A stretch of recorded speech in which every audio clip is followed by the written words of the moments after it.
Football on Off the Ball. With Paddy Power's Save Our Game. Donating at least 100,000 to Irish football via England goals this summer. Gamble responsibly. Gamblingcare.ie. Very good morning and welcome along to the Euro 2020 show here on Off the Ball. Shane Hannon with you. It's the third last episode. We've only got two more after this. One on Friday, looking ahead to the final, of course, this Sunday, and then one next Monday where we look back on the tournament as a whole. And excitement last night. I mean, Italy into the final now against either England or Denmark. England-Denmark, of course, to play this evening at Wembley from 8 p.m. in London. So another cracking evening in store, no doubt. The usual places as well, if you want to follow the show: OTB Sports Radio and the OTB Sports app. You'll get that for free in the App Store or the Play Store. YouTube.com/Off the Ball as well, and on Facebook and Twitter at Off the Ball. We're live as per usual as well. And our OTB Sports Euro 2020 show is live with Paddy Power's Save Our Game, donating €10,000 to Irish football for every goal England scored at the Euros. 8 goals so far. That means €80,000 raised to date, and they of course can add to that at Wembley this evening against the Danes. So this is the third last episode, as I said. Karen Duggan will join us very shortly, the former Republic of Ireland international midfielder and Peamount United star. And first, it's time to say a very good morning this morning to our own team OTB, Stephen Doyle. Morning, Steve-O. Morning, Shane. Morning, everybody. 80,000, I think that's enough, Shane, isn't it? That'll do. We don't want any more. Stop it there. Stop the count. No, to be fair, we would take a 4-3 or 5-4 Denmark win, I think, this evening. But I feel like I did, Steve-O, the morning after the Magic Monday, the France, Switzerland, Spain, Croatia. Last night was just incredible again. Yeah, I was watching the game sitting on my sofa in the house last night, and at one point in the game I realised I was almost pulling the upholstery off the sofa. My hand was clenched that much into it. It really was one of those games. It was on a knife edge. Italy, they really had to battle hard in that game. I thought when they scored that first goal, when they scored their goal, I should say, and there was about 25 minutes left on the clock, and I think I tweeted saying, I'm feeling a little bit like Kenny Cunningham here. Pull the curtain, stick me in a dark room and let me watch this Italian defensive performance for the last 25 minutes. And they weren't actually that great. They looked a little bit bedraggled. I actually thought Di Lorenzo at right back probably was their best player last night. He was really, really good. Thought he held the defence together. Listen, Bonucci and Chiellini made some last-ditch tackles and blocks and that kind of thing, but they just looked a little bit. There was a lot of spaces opening up inside the Italian box, which you wouldn't have expected really. I don't know whether that was because Spinazzola was missing at left back, and obviously Emerson coming in quite undercooked. We know it was well publicised before the match. He'd only played 89 minutes with Chelsea in the Premier League last season.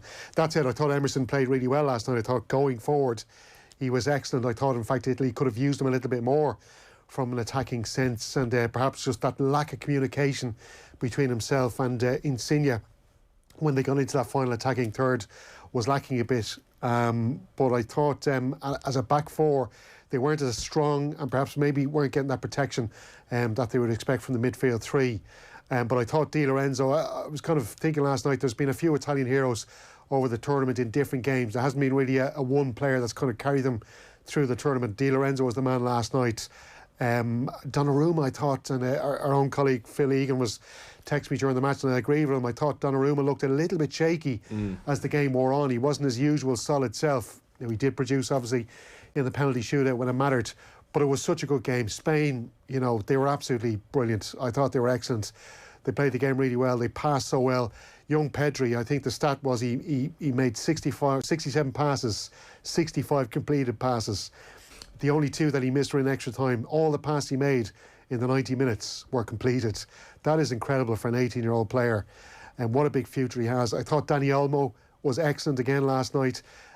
He's a player I've been speaking to you off air, Shane. I think he's a really quality player. I've watched him closely since he was at Dinamo Zagreb. He's with RB Leipzig now. I thought he got a little bit closer to his best position last night. He played in that false 9 role for Luis Enrique. He's been shunted out to the left-hand side quite a bit, both for club and country. I don't think that's his best position. I still think the false number 9 isn't his best position. I think he's better off as a number 10 behind the striker. And that's the key thing for Spain last night. For all their good play, they didn't have a finisher in the box. And it's a bit of a concern for them, I think. I think they need to unearth a good striker before they get to the next World Cup. It's something we might touch on with Karen Duggan when she comes on the show later on. but you can't win tournaments if you don't have a player who's going to put the ball in the net.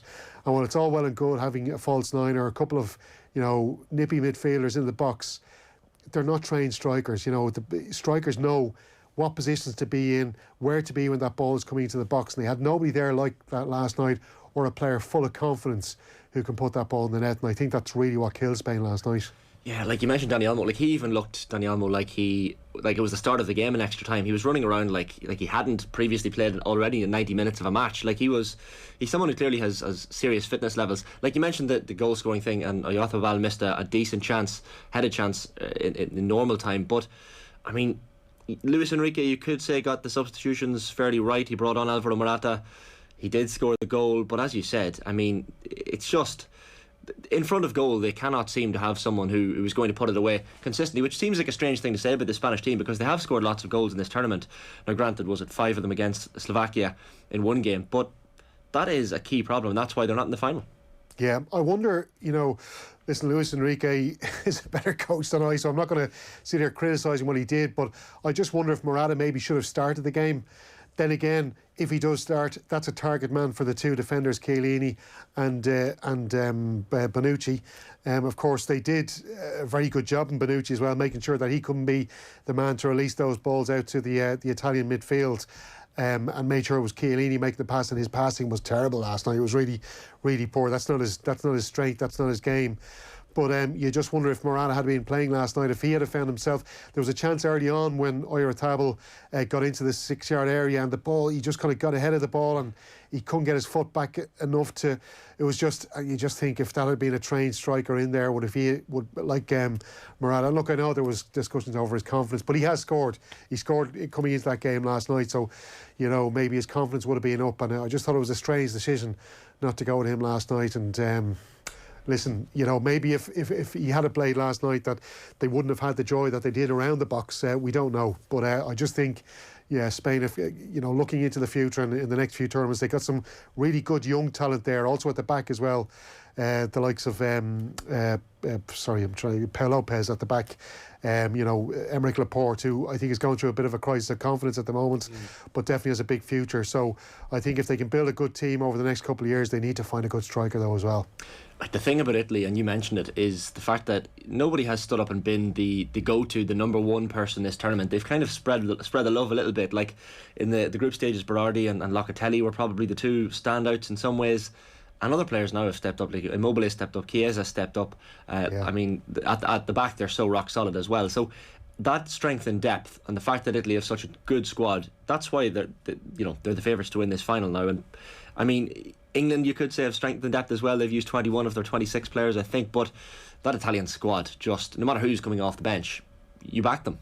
Yeah, definitely. And I think it's a lot of credit has to go to Roberto Mancini and his team around him. Gianluca Vialli, did you see Vialli going up into the stands last night, well, approaching the stands and celebrating with the supporters? And I think that's just a sign of just the really good morale and team bond that they have there. We know, all the chants and the songs that the team performed when Spinazzola was ruled out with that Achilles tendon injury, and they said they were going to do it for him. And it's well publicised as well before the tournament that Mancini's only major tournament he went to was Italia 90, never saw a minute of the action, and that's something he made sure that he wanted to avoid going into this tournament, that he had every single player had seen a bit of the action and had played their part in getting their team through the tournament, and I think that really does help. It's a huge momentum builder. That's what you need in a tournament. You need momentum.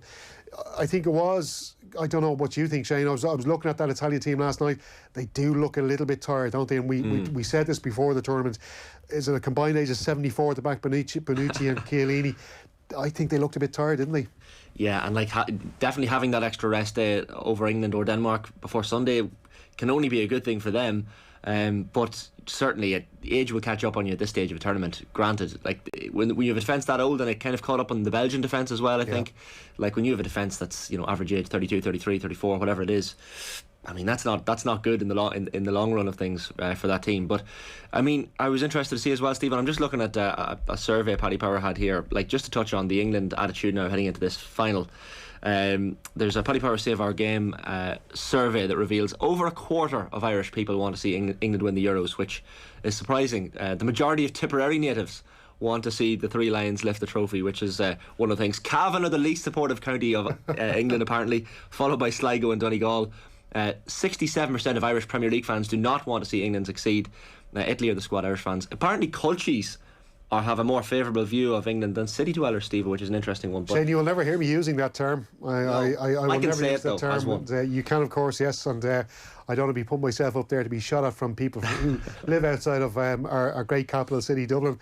But I just wonder where this love is coming from. Like, surely are we not a nation of underdogs? You know, isn't that what we're all about? We're all about the underdog in this country. England are a team of tens of millions, or sorry, a nation of tens of millions. They've got the cream of the Premier League talent in their team against this, you know, this Denmark team, a country of 5.5 million people, who, you know, not exactly a team full of superstars and brilliant players like as we see with England. They've put together this brilliant team of, you know, it is a team. You know, it's a team built of hard workers, guys who've had to work really hard to get where they are. And I think epitomised by Pierre-Emile Højbjerg. In the middle of the park, who I think he's got a real Irish kind of an attitude. You know, he's a battler, he's a fighter, and I just can't understand why, you know, just on that base alone, why more Irish people aren't just throwing their lot in with the Danish team. I know, like even to see Rio Ferdinand, like if you look at the back pages of the English tabs today, I mean, they're already in the final essentially. They're talking about Jeff Hurst being on the pitch, or certainly being part of the BBC coverage, I think, on Sunday for the final, and they're already looking ahead. Like Rio Ferdinand, after the match on the BBC last night, he said something that I was just like, what are you talking about? He said England beat both of these teams, Italy and Spain. And like, when you look at Italy's unbeaten record and their lack of conceding goals, like, I don't know where he's getting that confidence out of. Maybe he's right. Maybe the 4-0 win over Ukraine was more impressive in my head than I thought. But this is an England team that have drawn with Scotland. That really, I mean, if Thomas Muller had scored that goal, I know that's a big if, but there are moments in this tournament where England weren't all that impressive. But it's just the confidence is something you almost have to admire. Yeah, I was listening to Five Live last night, and when they were turning the conversation from Italy winning penalties, you know, it went straight to, well, what are Italy going to do in the final? Well, how are they going to break down this English team? You know, this English team will have, you know, these kind of weapons to use against the Italians. You're kind of thinking, well, is there not another semi-final to be played? The one thing I would say about all three sides, and, you know, I suppose Rio Ferdinand's a bit of an easy target because he keeps making these mad comments before every single game. He's been lucky so far. But they are three teams, if you know what I mean. You know, they are teams that are kind of built on an 11 and even a wider squad. There's no kind of individual standout player on any of these sides, Denmark, Italy or England. And I think that's kind of good for the game in a way, you know. That's and good for young kids maybe watching that, you know. It doesn't always have to be about the individual stars like Lionel Messi and Cristiano Ronaldo. That some teams can be built on the foundation of, you know, good teamwork and backing each other up in tough situations, that kind of thing. So I think that's maybe one of the good things that we can draw from these final three sides that are left in the competition. For sure. I'll get to Karen Duggan in just a second. I just want to bring my team of the tournament up on screen now. So this is the rolling all-stars that have been going throughout the tournament. This is the team as of yesterday before these games. So I had Jan Sommer of the Swiss in goals, a back four of Simon Kjær for Denmark, Chiellini Italy, Spinazzola Italy, of course, out injured now, and Luke Shaw for England. There's no real structure to that. I mean, I just picked four defenders. Of course, Spinazzola is a left wing back, and then in the midfield, Ferran Torres for Spain, Pogba France, Pedri for Spain, and Raheem Sterling of England. And up front, I still stuck with Cristiano Ronaldo and Patrick Schick. I've made two changes, Steve-O. Out comes Spinazzola, injury enforced, of course, and Leonardo Bonucci. I just wanted to put Bonucci and Chiellini together where they belong. And Ferran Torres for Spain is out. He plays with Federico Chiesa. I needed another Italian in there, and his goal, I think it was 13.2 seconds between the time Donnarumma released the ball and Chiesa bent that ball into the back of the net. So just a glorious finish. But it's tough to pick a team at the tournament, Steve. I think you'll agree. There's a lot of players that probably stake a claim there, like Harry Kane. Jorginho's been excellent. Sergio Busquets had a great tournament as well. Not an easy task to be a manager. Yeah, I'd be angling probably for Donnarumma, I think, maybe in goal. I think I might go for Joachim Melle instead of his teammate Simon Kjær. Yeah. But generally there, I think it's a decent enough looking side. Very I'd say anti-English, like, you know, you've got two English lads in there. I see Shawberto makes it. Shawberto, yes. You're a big fan of Shawberto Carlos. Shawberto Carlos. I was just reading the quotes here. This is the nickname that's been kind of given to Luke Shaw. And he was followed apparently by Roberto Carlos, the great Brazilian, from which the nickname comes. And Roberto Carlos had said about Luke Shaw, his performance against Ukraine was very good, Carlos said, who obviously won 125 Brazil caps. He's been improving each game, and I think he's got everything to get to the top. And asked if he sees similarities between his game and Shaw's, Carlos said that he didn't like to compare across eras, but added similarities I think could be that he has strength and the desire to win, just like I did. Very diplomatic there from Roberto Carlos, who's probably thinking, how dare you compare me to this lowly England international who's had very little success compared to myself. And did you ever see Roberto Carlos's thighs? They will never ever be matched in international football, and especially not by Luke Shaw. High praise indeed for Luke Shaw from Roberto Carlos. A couple of comments. Nico02, how the hell is Ronaldo still in that team? Well, he's still the golden boot holder. He's still 5 goals and 1 assist. Yeah, granted he was kicked out in the last 16, but he won't be in there at the end. I think like if Harry Kane scores a goal or two tonight, if Dahlberg maybe scores a goal or two tonight. No, Sterling. Sterling's on the left. He is in the team. Sorry, Sterling was one of the. So Sterling and Shaw made the cut. 3. That's fair play. Yeah, not bad. Okay, not bad. Desi Hassett on YouTube says, if Spain do find a good finisher, that team under Enrique could be a terrifying prospect. I have to agree. To be fair, time to say good morning to the former Republic of Ireland international and Peamount United midfielder Karen Duggan. Morning, Karen. Good morning. You saw the penalty shootout last night. I know, for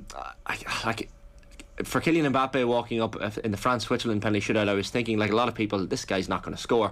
When Alvaro Morata was walking up, I think a lot of people had a similar thought in their heads. Yeah, I like from the second he left the centre circle, he was going to put it bottom right, and his body shape, everything opened it up. You didn't even have to do research. You knew where he was going to put it. He never looked confident, and my heart actually really went out to him because he gets a lot of stick. He's not a great finisher. I said it before. He's not the main man at Juventus, and he kind of plays better when he's not the main man. And when that pressure is put on him, it seems to really weigh on him. And yeah, you just never felt confident. But as soon as it went to penalties, and Spain couldn't kind of put away all that dominant possession, you did feel like the Italians had it in the bag. They just have seemed like a more clinical outfit all throughout the tournament, even though Spain probably did outplay them from the bits that I saw in the highlights. Just Karen, I suppose speaking in general, I was talking to Shane earlier in the show there about just Spain and their lack of strikers, and you know, as you said, I felt sorry for Morata as well, because look, if he hadn't scored that equaliser, there wouldn't have been a penalty shootout, so he needs to be praised for that. But just in general, like I was kind of looking through the history books of the great Spanish strikers, the likes of Raúl, Torres, Villa, Butragueño, Salinas, Costa, Morientes over the years, and it almost feels like that the great Spanish team that won the 2 European Championships and the World Cup played in that certain style of, it's all about, I suppose it derived from the Barcelona philosophy of midfield passing and false nines and that kind of thing. Have they also almost killed the art of being, or killed the art of a striker? You know, there doesn't seem to be any kind of Spain players there that can come in and score goals, finish moves and that kind of thing. Yeah, I think you hit the nail on the head. Kind of not since, I suppose, Torres, but Raúl was the main man. He was kind of that goal poacher type, our version of Robbie Keane. He could make something from nothing and came alive in the box. But like you said, everyone of our generation now grew up looking at Xavi and Iniesta and the way Barcelona played, and they wanted to be part of that kind of style of football, and maybe it was a bit lost in terms of Spain growing up. And you look at the majority of teams, the big teams, as we call them, they all have that imposing number 9 who puts up big numbers. You were speaking about Harry Kane there. Benzema was it for France. Ronaldo, of course, still in your team of the tournament. But that person who stands out, and you can say we can guarantee that person, even if they're not playing well like Harry Kane, will get goals. And Spain just don't have that. And it probably cost them last night having that much possession and not being clinical enough. Just regards that possession, Karen, you know, a lot of it was down to that 18-year-old Barcelona midfielder, Pedri, and I know you played midfield yourself, and I'm sure you watched his performance and just throughout the tournament, and just I'm sure the respect just grew and grew as it went on. I know he was in floods of tears after the game finished last night. I'm sure he will learn from that experience, but how impressed have you been by him, and what makes him so good?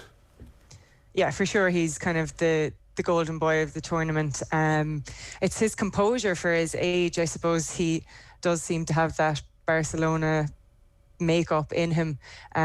He never looked overawed by the occasion. I suppose having Busquets in there beside him would be a calming factor for anyone. I thought he was excellent yesterday in the bits that I saw as well. But his composure, I think that people weren't doing the big hype around him like they would have been around Foden and Sancho, and kind of the expectations that are put on them. But he was a really important cog in that wheel, and some of the passing movements that Spain have shown, particularly over the last couple of games, were absolutely scintillating, and he seems to be at the heart of it all. So a massive bright future ahead of him, and to gain this experience so young, at a time when Spain are going to need new leaders to step up now that Ramos seems to be gone and Busquets is gone. He'll become the main man in years to come, I'm sure. Karen, I think Giorgio Chiellini has got himself a new army of fans after this tournament, and just the antics and the character that he is. 36 years of age, over 100 caps for Italy, but he's just been incredible. And that moment before the penalty shootout for the coin toss, himself and Jordi Alba, I mean, where he's laughing, joking, hugging. I think he punched Jordi Alba very gently on the face at one point. Like, it was the greatest example of shithousery that we expect from this Italian defence. But like, what did you make of that? I know I'm just looking at Steve-O's tweet from last night as well, saying that can't be hugging before a shootout, surely not. Which is, well, it's more with the goalkeepers. I thought the goalkeepers was a real kind of two lads who were trying to have a friendly hug before a penalty. And I was like, well, you know, I could understand Chiellini might have been trying to give Alba the jitters and play mind games, whatever the case may be, but I don't know what Karen thinks about that. I loved it. I absolutely loved it. I think he did. I think, you know, some of the Spanish players, they were trying to get really, really focused, but if you looked at the centre circle of the Italians, they were all smiling going into that, and you kind of, just from looking at that, not knowing what had gone on previous, if you were just looking at body language, I think the Italians looked more relaxed going into it. And I don't know, did even blag his way into winning that time cost by the way it was kind of done and retaken? They both thought they had won it, and I think Chiellini was always going to win out in that battle, wasn't he? Yeah, I think I heard afterwards that apparently the coin landed on its, well, he convinced the referee, Felix Brick, that it landed on its side first, so to go again, and then the Italians won the toss the second time. He's been great throughout the tournament. Like, we kind of speak about him and his defensive partnership in there, and kind of the last of the dying art of a real defender, and he just loves it, and the reactions he gives, he's part of what has made Italy so good to watch in this tournament. Like you said, they are maybe starting to tire a little bit, and they weren't as good as they had been in previous rounds, but you can't take your eyes off them, whether it's, like I said, the suits, the fans, the reactions when they're defending. They're still scoring absolutely amazing goals. They have you on the edge of your seat, and you kind of hope that they can just pull through for another 90 minutes and kind of give the performance that they deserve. Just a quick mention of Jorginho's penalty as well, Karen, like the courage to take a penalty like that at such a crucial time. Yeah, and I usually kind of hate it, seeing someone go up, and it kind of gives me anxiety when they don't do a proper run-up. But he's been so good in this tournament as well. He's been so calm, and he doesn't tend to miss.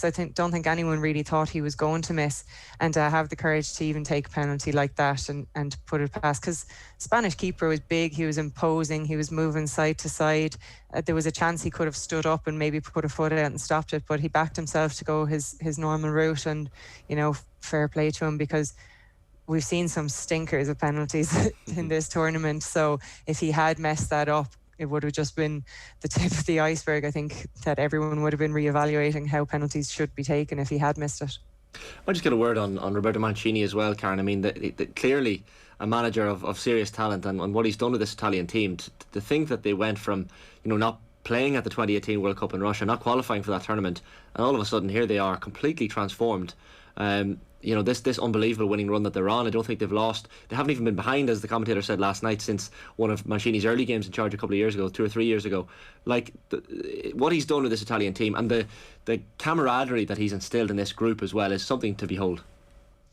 It is, like, and he has turned them into almost a club side, which is no mean feat, given that there's such big rivalries in Serie A, and most of these players are coming from Serie A, but he's managed to gel them in a way that you don't see too often. I think England showed signs of it, particularly in their celebrations against Germany, but it seemed a little more force than what the Italians bring, when you really buy into the fact that the Italians genuinely love playing together, that they love being part of this team, and they've learned to love winning and they want to continue doing that. So there's no denying the effect he's had, and it's a relatively short space of time. I'd say that having the extra year has maybe benefited them, because you can't build something like that straight away. It takes time, and he's obviously doing something right in there, because they look like a fantastic outfit. They look so together, and when you were looking at the videos of when they were saying goodbye to Spinazzola, like, you could tell that people were genuinely upset, but they were still excited to go to the next round and maybe do it for him. And yeah, I'm really impressed by what I've seen, and apart from the camaraderie, they play a lovely brand of football. The only problem now is, are they going to be too tired? Because the way that they press, the way that they move the ball, it's so high energy, it's so good to watch. So you just are wondering, is the final going to be a step too far now, considering how much they've given in the last two games? I want to get your take as well on the fact that, well, if you read the English newspapers this morning, or listen to, as Steve said, 5 Live, or watch BBC last night, it's England against Italy already in the final. It's decided. You'd almost forget that there's a semi-final this evening to take place at Wembley. But like Rio Ferdinand was talking about, this English team can beat Italy, can beat Spain, no problem. Do you go along with that? Do you think the Italians pose a fairly serious threat to whoever gets through tonight's semi-final? Yeah, England look like a team, and I think Denmark look like a team that could beat anyone. It's very hard to call. If you're looking at the way England play, they have been quite mean when it comes to coughing up chances. But if you look at the teams that Italy have thrived against and have done really well against, it's that kind of defensive formation. Like Belgium really, really struggled at times to get out against them. Anyone where they were doing that high energy, high press struggled. And I think England haven't had to deal with something like that yet. I think Denmark will be their first real test of being put under pressure higher up the pitch. So it'll be interesting to see how they react to that. But like you say, they think they are already in the final. They're already coming up with a plan to win that game. So I think it's a bit short-sighted, given that Denmark are the people's favourites now. Everyone... I was surprised by those Paddy Power stats, if I'm being honest. I think Denmark are... everyone who I've spoken to, everyone wants Denmark to get through. Even without playing England, they became the story of the tournament. But now that they have the potential to beat England to get to the final, I think that's amplified by about 100. Yeah, like on paper, Karen, if you look at looking at the two probable teams tonight, there's not much changes there. On paper, England have the better players, right through the sides. Pierre-Emile Højbjerg, I suppose, the standout man there as the kind of Premier League player in the middle for Denmark. But they've got players playing at really good clubs all around Europe. Mela, I think, has been a revelation in this tournament. He's been excellent for Atalanta, as people who watch Italian football would know. But they've got, I suppose, they're, a bit like Italy, they've got a good club atmosphere going within that team. But when you look through that Denmark team, you look at the English team, how can you see Denmark breaking through that English defence last night? The English defence has been breached, and they haven't gone behind yet in the tournament. And if they do tonight, maybe that could really make a match out of this tonight. Yeah, they haven't been breached, and they on paper are a better team, particularly if you look at the artillery they have in attack. They've so many options there, but they do have people who would be prone to the odd mistake as well. You look at maybe Mela, like you said, he's phenomenal, and maybe Kyle Walker might be a bit complacent at times against him, There might be space open up there. Dahlberg, very cool up front, you can see him causing a lot of problems. Harry Maguire has been very good, but we know if someone does get a run on him and Stones, that there is a good possibility. So I think there's definitely going to be potential for Denmark to hit them on the break. And I know that England have that double pivot now. That's kind of the new trendy word for holding midfielders. But when you look at Højbjerg, for me, he's the type of player, as a Man United supporter, I'd prefer to have him in there in the middle, someone who's a bit robust, can break players down and set attacks away. I'm kind of jealous when I watch him play for Spurs, because I don't think United have something like that. And I think him and Delaney, they're going to be a lot higher energy in there, and they'll give Phillips and Rice something to think about. And I think that, again, they haven't been tested in that way. Rice is kind of someone who just kind of has been sauntering around the middle a little bit, hasn't been pressed too high up. So there are some vulnerabilities that they can get at, but you have to think on paper, given the whole chat around how much who Gareth Southgate is going to pick in those front four positions, that they would have enough strike power in the end to win out. But you'd love to see an early goal go in like they got against Belgium and see if they can kind of maintain that pressure this time. Yeah, I think it's interesting as well when you think back to the Germany game. There was a couple of moments in the first 20 minutes where, you know, the Germans really ran at the English defence, and Maguire and co did look a bit jittery in those situations when they had a good attacking team coming at them like that. And I suppose if you think back to maybe like the Denmark game against Russia, where they came out, hit them fast and hard really early. Can Denmark afford to do that in the semi-final? I suppose traditionally semi-finals can be quite stale affairs, and both sides afraid to maybe, you know, take an early dig at a team. But is that the way you think Denmark have to approach this? They've, in the first 10 to 15 minutes, like they did in the Russia game, try and hit them hard and fast? I think they do, because they'll know that England have so many players playing at a higher quality, but they'll know that they haven't been tested yet and they can catch them on the hop.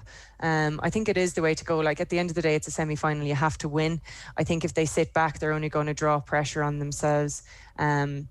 And I think the longer it goes on, the more nervous England will get. You can kind of say, oh, they can drown out the press, they can drown out the kind of pressure of playing at Wembley and the expectations that's on them. But I think that if they're put under pressure, that the crowd could get as much as it's an advantage. At some points, the crowd could start to weigh on them a little bit. And again, those little people who are prone to mistakes, the likes of Pickford, the likes of Walker, that maybe it just might get in their heads. So yeah, I think they have to go for it, because we've seen England were more than capable of putting up with teams who sat back on them. The likes of Ukraine, they didn't have the energy to do something like that at this stage, and I think Denmark would be in the same boat. I think when you get to this stage of the tournament, when the legs are starting to go, the more you sit back, the more you're going to invite pressure on. So yeah, I'd love to see them go for it and really try and get at that English defence and those holding midfielders and kind of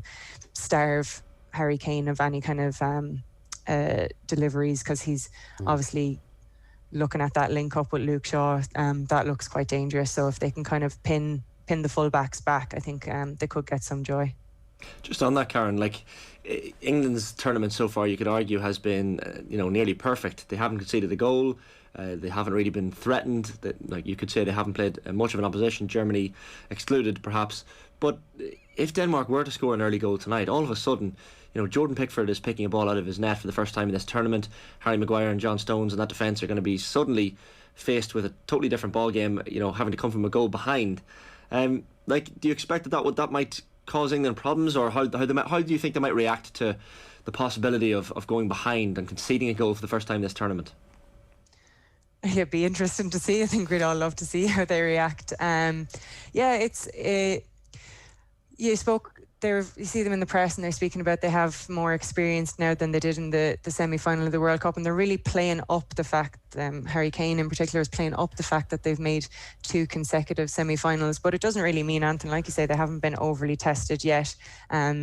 Germany obviously are a below par Germany team, and they did cause them trouble when they kept the ball. It was when Germany started to get sloppy that they allowed England to grow into the game. And I think when England do grow in confidence, they are a very good outfit. They're quite robust in how they go about their business. But yeah, I'd like to see them go behind, because there are a few people there who, when things have gone wrong before, we've seen Harry Maguire, everyone's praising what a big tournament he's having, but when things go wrong for him, they tend to go wrong consistently for a period of time. So you'd like to see how they'd react. Look, I think it's really important that Denmark do get the first goal, because England are hard to break down, and they will sit back and they will frustrate Denmark, and they'll be happy to do that. They're not out to entertain in the way that Italy have done so, in the way that we were looking forward to watching other teams who have gone out, the likes of Spain and France, who were good to watch in stages, but obviously showed a lot more vulnerability than England have to this point.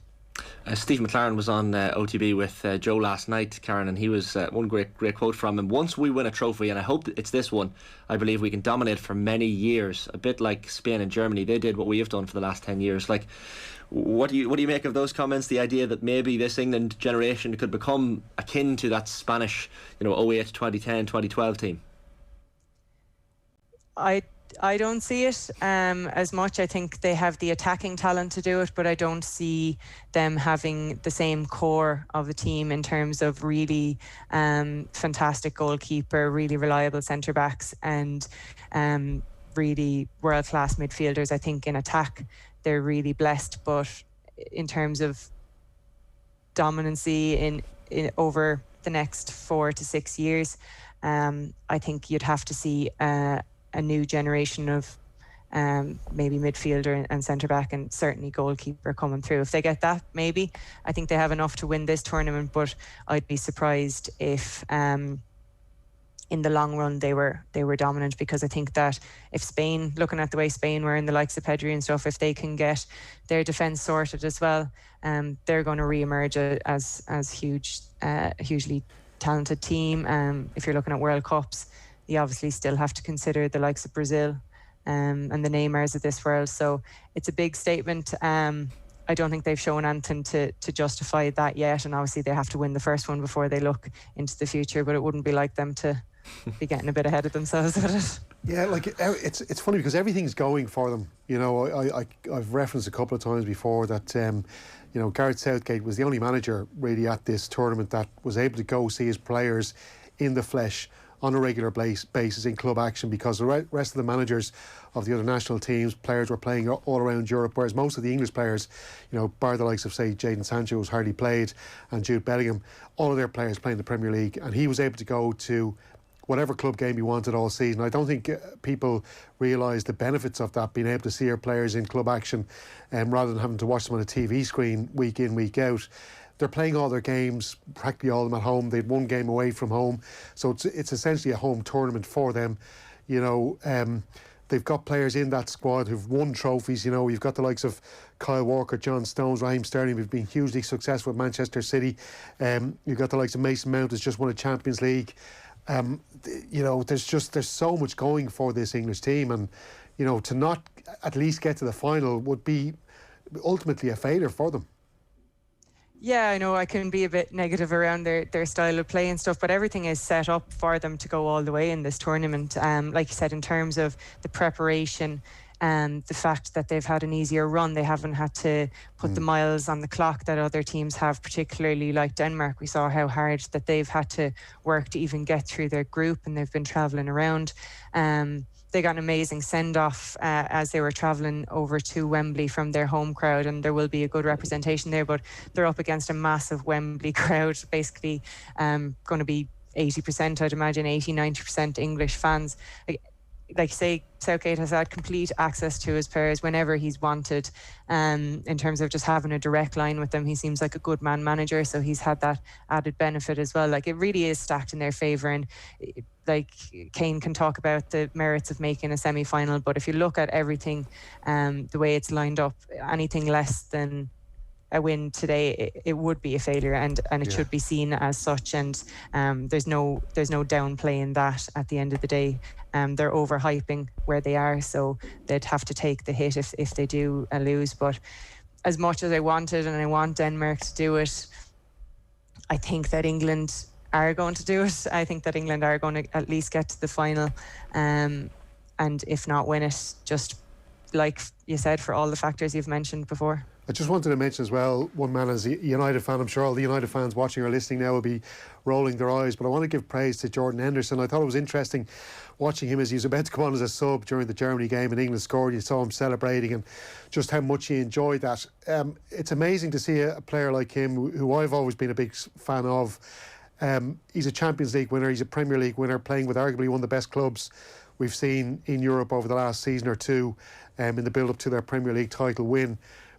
And there he is sitting on the bench, and he's revelling in every single great moment that this England team is producing. And I'm just wondering what you think the effect is on some of the younger players who are maybe starting in that team, and watching a player like Jordan Henderson with all his experience having to sit on the bench and make do with the few minutes that he's getting here and there, that surely must be some, inspiration as well to the younger players, the more or less experienced players in the England squad. Yeah, and not even in terms of his ability. I think it's in terms of his leadership style. Like, there was a stage during his Liverpool career where you were really questioning his place on the team and saying surely there's better centre mids out there. But sometimes you need a player that gives more than that. That's more than just basic ability. We look at the likes of Pogba, and obviously he's world class, but in terms of his contribution to a team and leadership and stuff, that's always in question, where that's not in question with Jordan Henderson. So he's on the bench and he's still as much of a leader there as he is on the pitch. And you could see how much the goal meant to him. And as a United fan, I don't even begrudge him the celebration, because it's been a long time coming for him. He obviously hadn't scored for them. But he's someone not even within the squad, but young kids could look, okay, here's a guy who isn't blessed with as much natural ability as a lot of players, but look at the things he's gone on to win just by sheer hard work and being, at the end of the day, kind of a good person and a good leader in a team. And you can't downplay that. I think the same can be said for Simon Kjær for Denmark. Like, he's had a really good tournament, but it's the leadership he's shown that's really kind of shone through, and you need people like that if you're going to have a successful team. So I think good on him. I think the English journalists, Karen, have had quite a difficult time trying to predict the starting 11s heading into the England games. Gareth Southgate seems to, he keeps his cards fairly close to his chest and avoids leaks where he can. Just interested to get your thoughts on how you think he should line up against Denmark tonight. And looking at the 11 in front of me here for the Ukraine match, Pickford in goals, the back four, Walker, Stones, Maguire, Shaw. You have those two holding midfielders in Calvin Phillips and Declan Rice, and then in behind Kane you have Sancho, Mount and Sterling. Like, there's some talk that maybe Phil Foden might come back into the team for this evening. I don't know if it's substantiated or whatever, but would you make any change to that team that played against Ukraine for tonight? I would. I don't think that Southgate would. I love Mount. I think he offers a lot, but for me, Grealish gets the 10. I'd leave Sancho. I hadn't seen as much as Sancho as I would have liked, but I thought he offered something different. Really good kind of one-touch football. He could vary up his game a lot. I think he slightly pipped Foden in his performance. Obviously, maybe it was against a lesser opposition, and the pressure was taken off early enough because they got that early goal, so he could kind of express himself a bit more. But I was impressed with him. And Foden's a great option to bring on. They're obviously both great options to bring on whoever is picked. And Mount offers a lot in terms of his work rate and his running, and he has vision, so I think he will go with Mount. But I just love watching Grealish, and I love what he can bring to any team. Just it's something so different that the way he goes at players, and kind of the excitement when he gets the ball at his feet. You'd imagine it would lift the Wembley crowd massively. But I think he will stick with that, and like you say, maybe just bring Foden back in, and obviously Harry Kane is the undroppable man up front. You mentioned the Wembley crowd, like that's going to have a serious impact tonight, you'd imagine, and the atmosphere is going to be incredible, you would hope. But just to get your thoughts then finally, Karen, on this evening's game, how do you see it going? Like, score prediction, and maybe looking ahead then to the final, how you think it'll go as well? I think England will do it possibly by a couple of goals. I think they'll get one, and Denmark might tire then as they have to kind of come out of themselves and go more into attack. I think that England might be able to just better soak up that pressure. So I'd go for England win by a couple of goals tonight. I hope I'm wrong, but that's what I'm going for.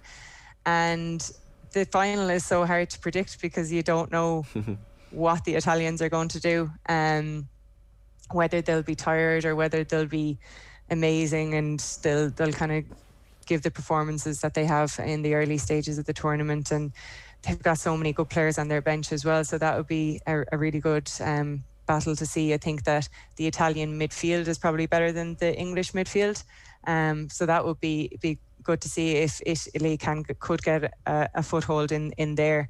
I think we'd really see them tested then, because I don't think that the Italian lads will get caught out on the break. They're too good defensively to do that, so I think that Italy could just pip the final. Maybe that's just my bias, but I think if England get through that, Italy might just pip it by a goal, I hope. Karen, we can let you go as well. Just a quick mention of Peamount United. and the draw last week for the Champions League against Spartak Subotica, who of course are the champions of Serbia currently. I'm sure you'll do your homework on them closer to the time. It's the 18th of August that you'll face them, but any kind of general reaction, or what was the feeling when that draw was made? It's so unknown to us because it is such a wide range of teams that we could have gotten. I mean, last year we got Glasgow and we knew that they were the top seeded team in the qualifier, so we were going in as massive underdogs, and we put in that kind of performance, that big underdog performance. So with this, we don't know what to expect. You'd hope that we would have enough to go at them and go out there and play our game, but like you say, we're going to have to do a bit of study on them.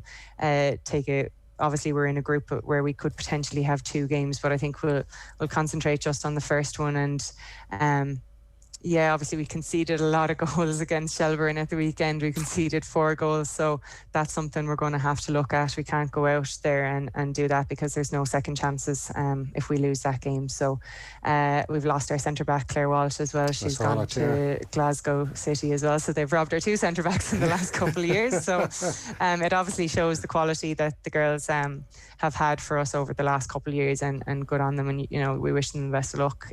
It's a great step for them. Glasgow, really successful team, but we're going to have to adapt a bit. Our game's going to have to adapt, but it's something to look forward to. That's the ultimate prize when you're playing the Women's National League. We play amateur, but we do it to get into the big competition, into the Champions League, so we'll be really looking forward to it anyway.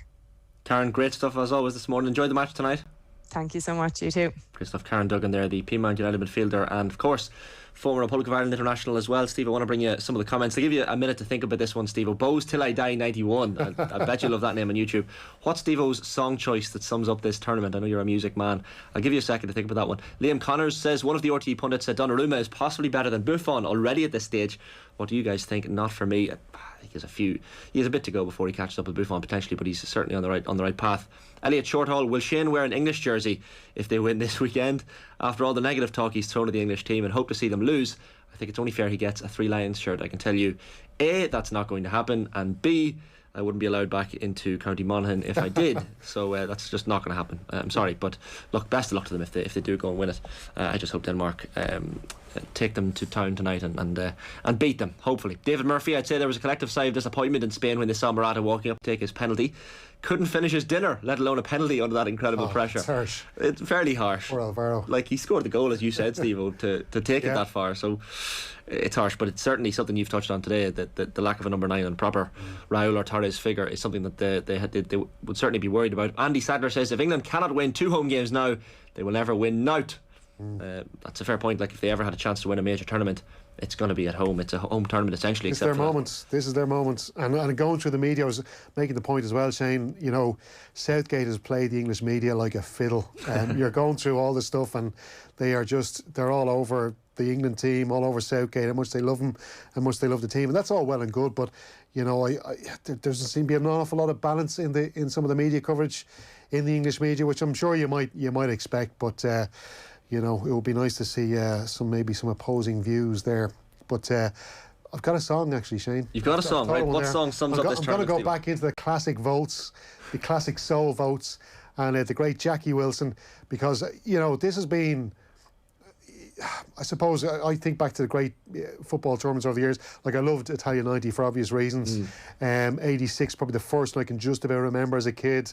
What else did we have? I suppose I think I really enjoyed the 98 World Cup in France, but this has just been arguably the greatest tournament I've seen over the years, and it just keeps better and better and getting better and better and better. And just when you think we've seen enough good football, you get another great match like we did last night. I thought it was pulsating. So I'm going to go for Jackie Wilson, the great Jackie Wilson, Higher and Higher. Higher and Higher. Love it. Love it. Because it just keeps getting better and better. That's perfect. I think at the very end of the final show on Monday, we're going to play out with that song, just in tribute to Steve-O's choice. Some other comments as well. Young Go, we mentioned this as well. Anyone saw Rio's commentary? He's already saying England are better than Italy or Spain, and they've not even got past Denmark yet. That's typical arrogance. Someone says the football is coming home, and this young England team will reign for many years. That's similar to the... It's coming Rome, I believe, Shane. I heard it's coming Rome. Yeah. Like, I saw the sign last night. Some of the signs are brilliant that we're seeing at this tournament. That's similar sentiments that Steve McLaren was kind of putting forward, that this English team can reign for many years. Someone says it's coming home and the home is Copenhagen.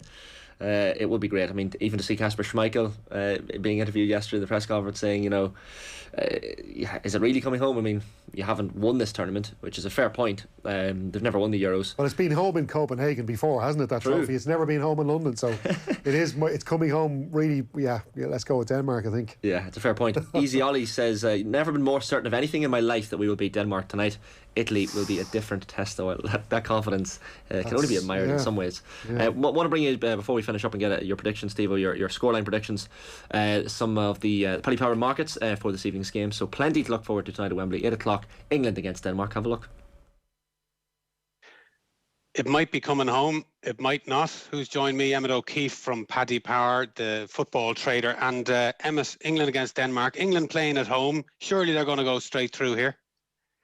I don't think so. I'm going to go out on a limb here, but I think England haven't played anything close to an elite team in the tournament. I think Denmark might be that team. I know Denmark themselves haven't faced great opposition, but since that Finland game, and obviously the near tragedy of Christian Eriksen, they were very unfortunate to lose to Finland. But since then, they've actually been brilliant. They have the second highest shots per game average of any team in the tournament. They're nearly the highest scoring team in the tournament also.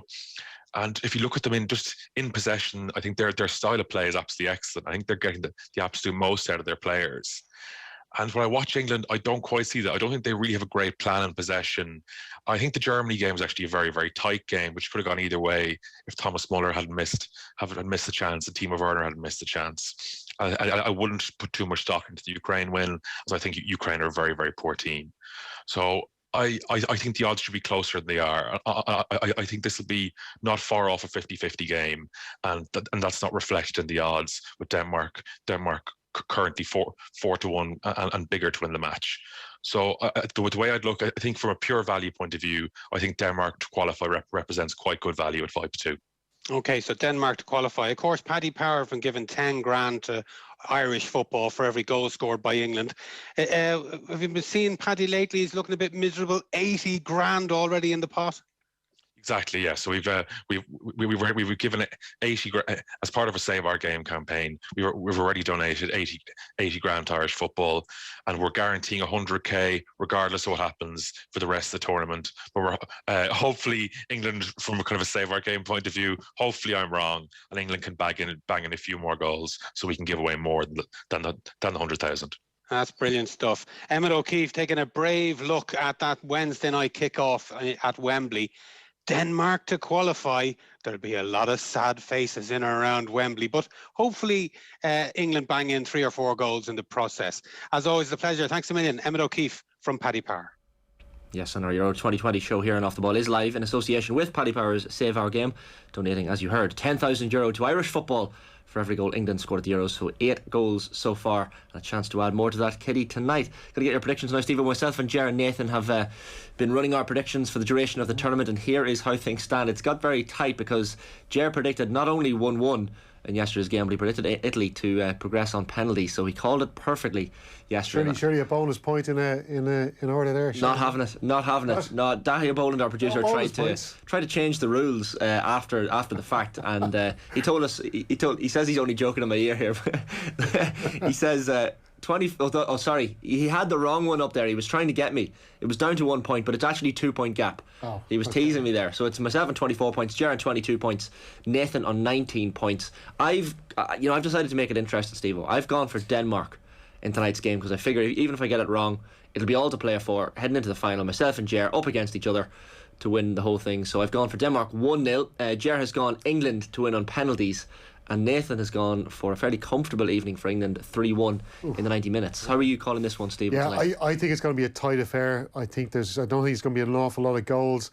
I think it could be either 0-0 or 1-1, and I think Denmark will be the team to hold their nerve in a penalty shootout. I think England might. I think it's going to be like 1996 all over again. I think there's going to be a couple of jittery players stepping up to that spot tonight to take penalties for England. And I think Denmark are going to be as cool as they are. Their stereotype would suggest So yeah, I'm going to go for a draw in 90 minutes, and I think Denmark to win on penalties. Excellent. Can't wait for it. Well, listen, Steve-O, great stuff as always. Hopefully they're not looking for any penalty advice off their manager Gareth Southgate if it does go to penalties. Not the best man to go to, I think.